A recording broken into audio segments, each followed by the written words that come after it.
How's Matt Harms?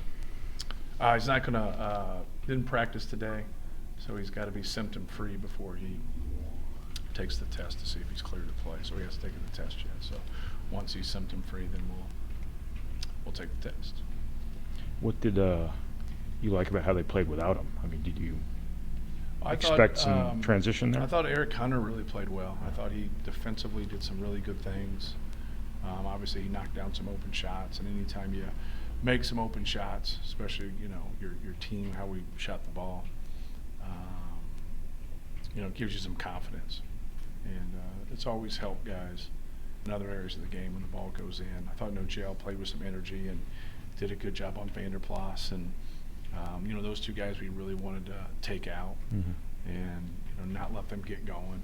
Preston really with his passing and Vanderplas with his post-ups and his threes. So those two guys played well. Jihad did some good things on the offensive end, and everybody chipped in, and so it was good when you're a man down to see people be productive and help you get our first road win.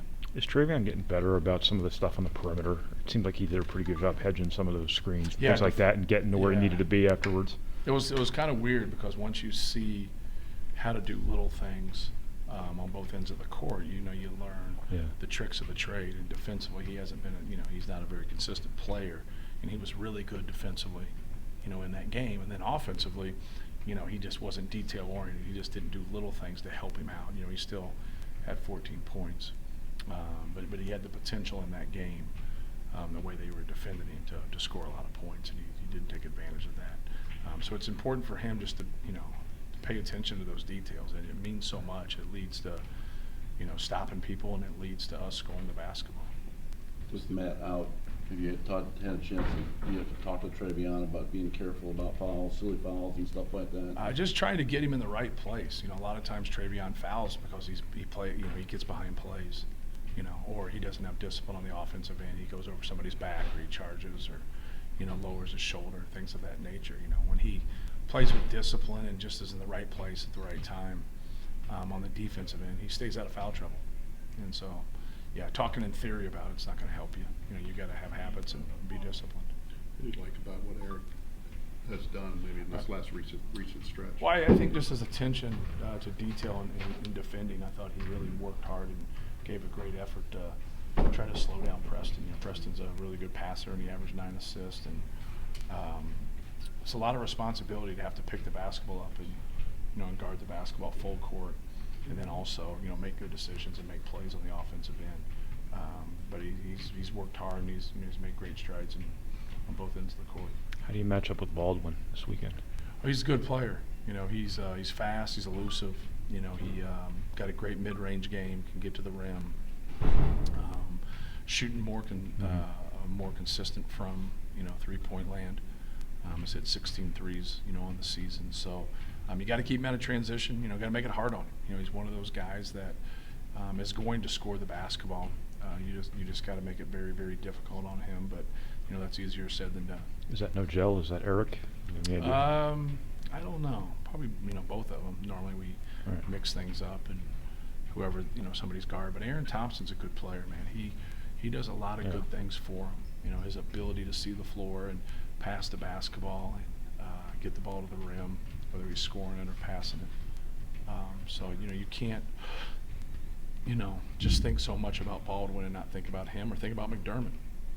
McDermott hits 4 or 5 threes. It's the pace that they play at. That's a game changer. If you're scoring 60 points and somebody goes 4 for 5 from 3, that's a huge deal. So they have a good team. They obviously have good guards. But no, back to your original question, Kamar Baldwin. He's one of the best guards in the country, and he was a good player 2 years ago. Normally you see guys that are that good. You don't see them anymore. But good for him. He's going to get a degree from Butler, and he's made himself into a really good player. There's no secret when you have an older player of that talent, why they're in the position that they're in. Because of Matt being out, can you put Nogel on him less than you would ordinarily like to, I guess? If we get into foul trouble in certain areas, it definitely can hamper us a little bit.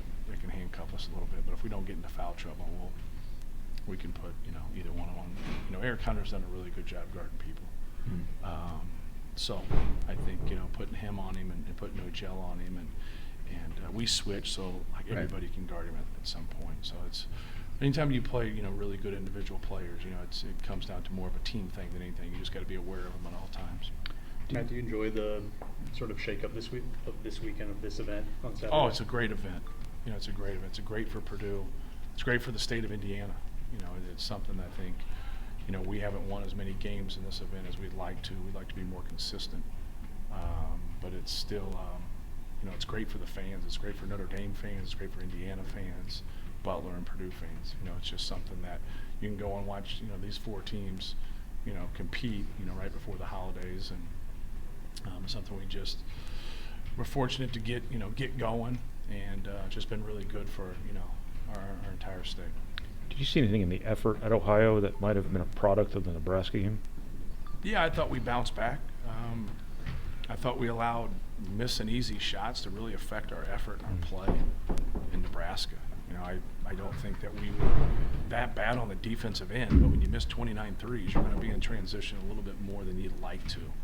You just make, 5 of those threes. It's 15 more points, and you're not in transition, 5 more times normally. But you get 19 offensive rebounds, and so it wasn't like, I thought our big guys did a good job, especially Travion got 10 of those, which is unheard of. But we're at the rim a lot. We didn't get a lot accomplished. Right. You know what I mean? So, like, missing open shots, missing layups, missing easy post moves, I think it affected other parts of our game. And just we lost our focus. And we should have grinded the game out. And we weren't able to grind it out, especially after coming back and cutting it to 2 points. We just have 3 or 4 possessions in a row that are just, we're empty. And shot selection, not executing a play at that point where it really hurt us. Anytime you can fight like that to come back in the game, you got to make people pay. And you got to do everything in your power to execute and get stops. And they made plays there, and we didn't.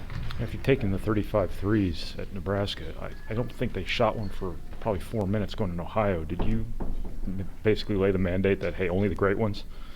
Oh, we say that anyways. I think that's what they gave us. I don't think we had anybody shooting threes that can't make threes. Right. I know we've been some guys have been really inconsistent, and that have made them in the past. Might have not made them this year, but they've made them in their, in previous years. So.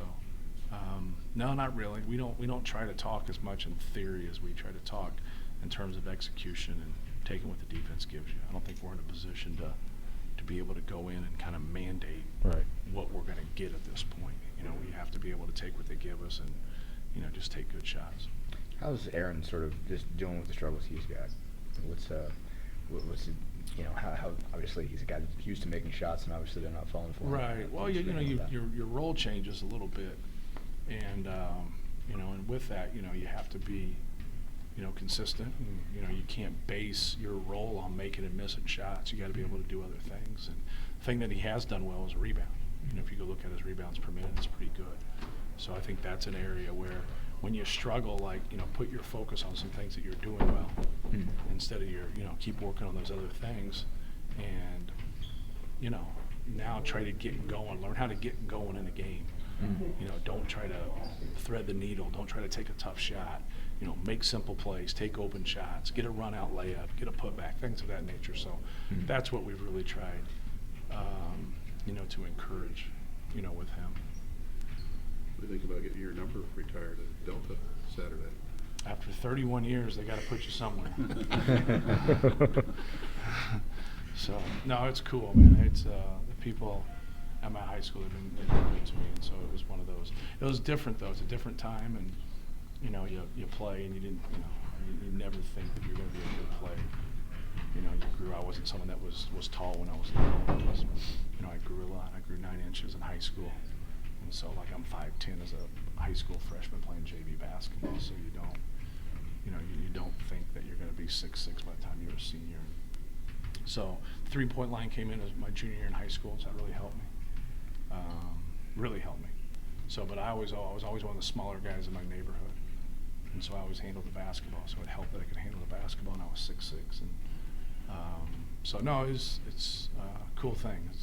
I'm gonna enjoy hopefully after a win, but you never know, through competition and stuff. But it'll be good to go back there and see friends and see family.